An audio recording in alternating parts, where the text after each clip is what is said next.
Okay, here we are after one day of deconstruction. You'd have to watch the other video to kind of tell how much they've done, but they've gone in and tore out a lot of walls, tore out all the coverings on the walls. They've come over in here to the bathrooms, and we've got the bathrooms all gutted, all the sheetrock, everything on these bathrooms, and everything in there was just nasty. It was full of mold and just needed a lot of work. So basically what we're doing here is we're just starting the early stages of getting everything gutted. We had some issues. This is something interesting too that we've run into here with a really old building. And if you look down here on the floor, these tiles that are down there have an old covering on them, an old roll tile that's on underneath them. As you can see, kind of the two different levels here. Well, this, not the checkered one, but the one right below it, as you can see the different pattern, was probably the original one put in here back in the 70s, and it has an asbestos liner in it. And so we had to do asbestos testing in here, and we came up with hot spots.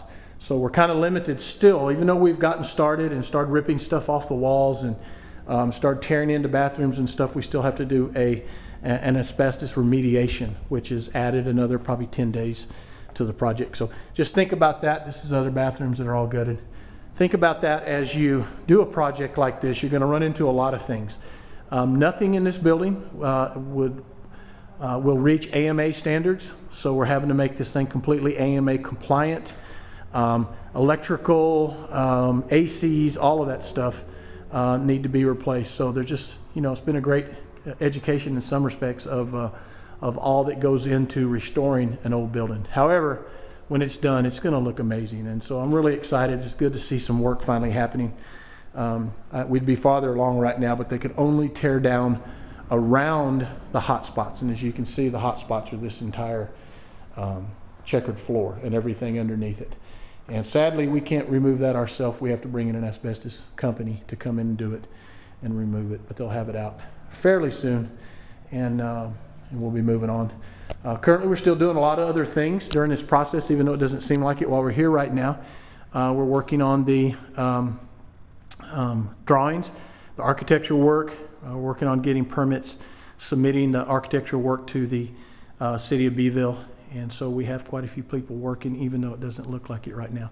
Again, the only reason there's not people working right now is because until we get this asbestos out, we can't do anything else. So here we are. It's just another video along the vision of, along the journey of taking a multi-site campus from the vision of having a multi-site campus to the actual launch date, which I hope will be somewhere in the next 90 days. And I'm going to keep these regular videos going at all times, and I hope over time you'll begin to see just how much change is happening and how different this place begins to look as we start removing nasty stuff like everything you see up there and start building stuff out. So anyway, I hope everybody's enjoying this.